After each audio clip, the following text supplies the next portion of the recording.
할렐루야! 오늘도 신약성경 말씀 묵상 시간 가운데 오신 여러분을 주님의 이름으로 환영하고 축복합니다. 오늘 49일차를 맞이했고요. 우리가 52일 여정 중에 이제 마지막 성경인 요한계시록을 읽는 시간을 맞이했습니다. 이제 남은 오늘까지 포함해서 4일인데요. 계속해서 요한계시록 말씀을 함께 읽게 될 것입니다. 오늘도 요한계시록 3장부터 7장까지 함께 말씀을 읽고 묵상하게 될 텐데요. 오늘도 말씀을 통해서 우리에게 말씀하시고 우리와 함께 하시는 그 주님을 저와 여러분이 경험하는 복된 시간 보내시기를 바랍니다. 기도하고 함께 말씀 나누도록 하겠습니다.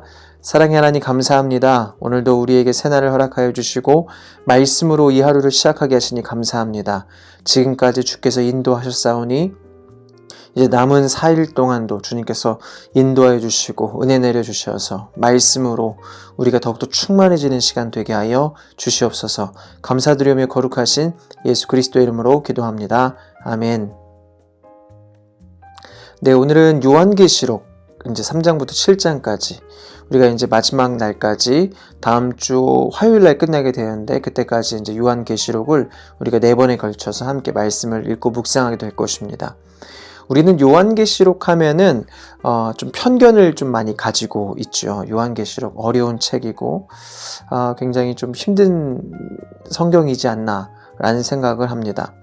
그런데 여러분 이 신약의 시작이 바로 사복음서죠. 사복음서. 이 사복음서는요, 이 땅 가운데 오신 예수님에 대해서 기록한 책. 그래서 우리는 복음서라고 부르잖아요. 예수님에 대해서 기록했기 때문에. 그래서 사복음서는 이 땅 가운데 오신 예수님에 대해서 기록한 책이고, 그리고 요한계시록은요, 다시 오실 예수님에 대해서 기록한 책이 바로 이 요한계시록입니다. 그러니까 요한계시록도 예수님께 재림 예수, 다시 오실 예수님에게 초점을 맞추고 기록한 책이 요한계시록입니다. 그래서 이 요한계시록을 제5의 복음서다라고 부르기도 합니다. 이 요한계시록은요, 서신서의 양식으로 쓰여졌는데요. 발신자는 사도 요한이고 수신자는 소아시아의 7개 교회라고 밝히고 있습니다. 이 서신서가 쓰여졌을 당시의 배경은요, 약 AD 95년에서 96년경으로 추정을 하는데 그때 이 로마의 황제가 도미티아누스였습니다. 여러분, 도미티아누스. 이 도미티아누스가 다스릴 때, 그가 황제일 때요, 이 기독교 박해가 정말 최고로 정점에 있을 때였습니다. 기독교 역사상 가장 그 박해를 받을 때 가장 정점에 있을 때가 바로 이때였습니다. 정말 가장 악랄하고 가장 잔인하고 가장 무서운 박해가 이 시기에 벌어졌었는데, 그러니까 이때 당시에 그 예수님을 믿는 사람들은 얼마나 힘들고 얼마나 두렵고 얼마나 무서웠겠습니까? 이때 정말 수많은 사람들이 말할 수 없는 고난을 당했고 갖가지 방법으로 비참하게 죽임을 당했거든요. 그러니까 이때 많은 믿음을 버리는 사람들도 있었고 얼마나 무서우면 그랬겠습니까? 그리고 많은 교회들이 와해되고 어려움을 당하는 일들이 벌어졌었습니다. 그렇게 소망이 없어 보이고 정말 고난의 터널이 끝없이 펼쳐졌을 그 당시, 그때 예수님은요, 사도 요한을 통해서 이렇게 절망과 아픔과 힘든 시기를 보내고 있는 그 교회들을 믿음으로 격려하고 그들을 믿음으로 세우시기 위해서 사도 요한을 통해서 이 서신서를 기록합니다. 요한계시록 1장 8절 말씀 함께 읽어볼까요? 같이 한번 읽어보겠습니다. 주 하나님이 이르시되 나는 알파와 오메가라. 이제도 있고 전에도 있었고 장차 올 자요 전능한 자라 하시더라. 아멘. 지금 예수님을 믿는 성도들, 교회들은 굉장한 큰 고난 가운데 있었고 힘든 여정 가운데 있었습니다. 그러나 주님은 말씀하십니다.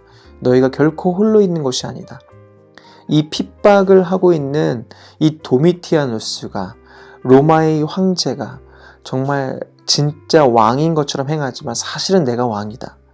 내가 너희와 함께하고 있다. 이것을 말씀하고 계시는 것입니다.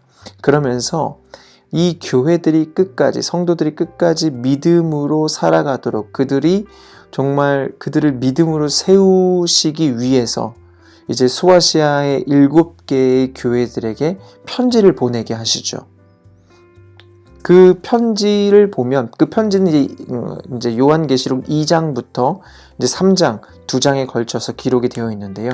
그 교회들 중에서 칭찬만 받은 교회는 2교회뿐이었습니다.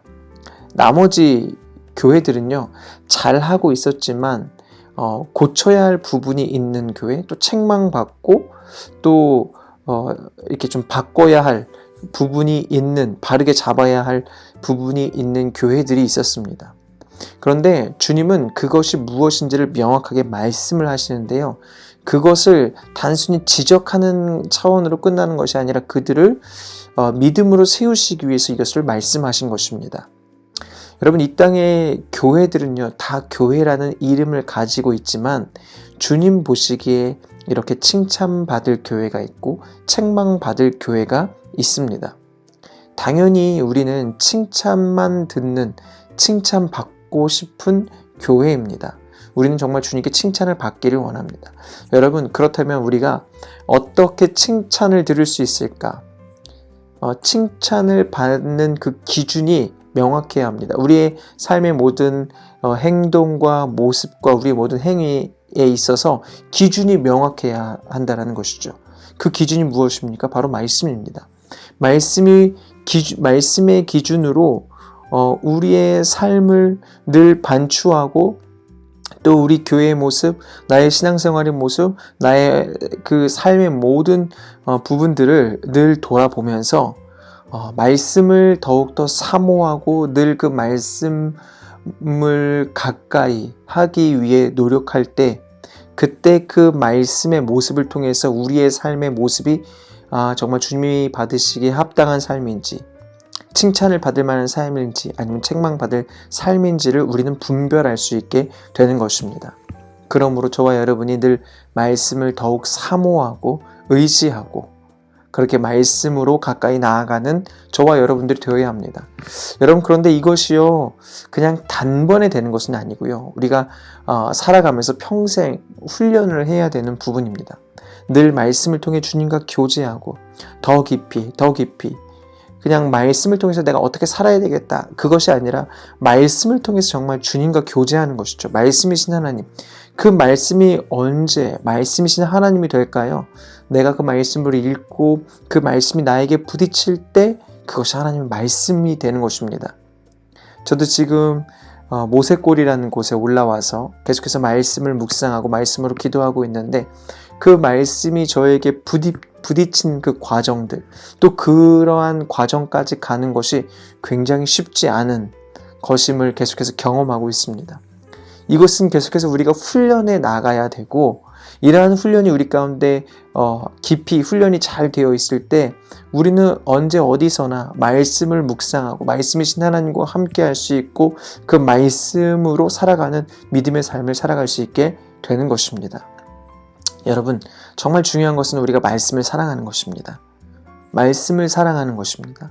저와 여러분이 더욱더 말씀을 사랑하게 되시기를 바랍니다. 오늘도 말씀을 묵상하면서 나에게 주시는 그 말씀을 우리가 잘 붙잡고 믿음으로 기도하고 결단하여서 정말 말씀의 기준으로 우리가 그 말씀의 기준에 잘 충족하는 믿음의 삶을 살아가는 우리 모든 성도님들 되시기를 예수 그리스도의 이름으로 간절히 축원합니다. 아멘.